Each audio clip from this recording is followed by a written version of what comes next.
Hi everyone, I'm Joe Newman, this is HowEasy, and today I will show you how to compress PDF file. Enjoy! Today we will work with small PDF diecam.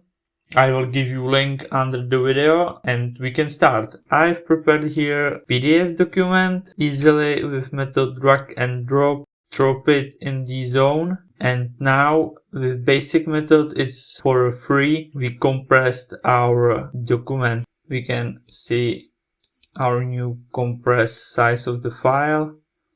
You can open it.